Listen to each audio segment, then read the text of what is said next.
అందరికీ నమస్కారం. నేను ప్రమీల వినోద్ కుమార్. పైమా వారు నిర్వహిస్తున్న 21 డేస్ ఛాలెంజ్లో భాగంగా ప్రతి ఒక్కరూ కూడా ఎంతో చక్కగా గణనీయంగా మీ ఛాలెంజెస్ని నిర్వహిస్తున్నారు. మేము అవన్నీ కూడా రివ్యూ చేయడం జరుగుతుంది.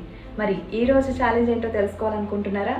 మనం చిన్ననాటి నుండి పాఠశాలల్లో మ్యాథమెటిక్స్, సైన్స్, సోషల్, తెలుగు ఇలా ఎన్నో ప్రాపంచిక విద్యలను నేర్చుకుంటూనే ఉన్నాం. స్కూల్స్, కాలేజెస్, యూనివర్సిటీస్లో కూడా.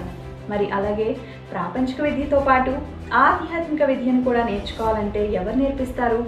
ఆధ్యాత్మిక విద్య నేర్చుకోవడానికి ఏదైనా గ్రంథం ఉందా? గ్రంథం ఉందనే చెప్పాలండి. అది శ్రీమద్ భగవద్గీత. శ్రీకృష్ణ భగవానుల వారు మనందరికీ బుక్ ద్వారా అందించిన ఒక చక్కని గ్రంథం, అదే భగవద్గీత. మరి ఈ భగవద్గీత చదవడం ద్వారా మానవాళి యొక్క ప్రతి సమస్య పరిష్కారం అవుతుందనే చెప్పాలి. అంతేకాకుండా గాంధీజీ గారికి ఏదైనా సమస్య వచ్చింది అంటే భగవద్గీత పుస్తకాన్ని తెరవగానే ఆ సమస్య పరిష్కారం అయిందని చెప్తూ ఉంటారు. మరి ఈరోజు ఛాలెంజ్ ఏంటంటే, గాంధీజీ గారు శ్రీమద్ భగవద్గీతలో ఉన్న సప్తగీత శ్లోకాలు చదివేవారు. ఆ సప్తగీత శ్లోకాలు అంటే ఏంటో మీరు తెలుసుకొని వాటి యొక్క అర్థాన్ని, ఆ శ్లోకాల్ని పేపర్ మీద రాసి పైమా కాల్ సెంటర్ 9664885888 నంబర్కి వాట్సాప్ చేయండి.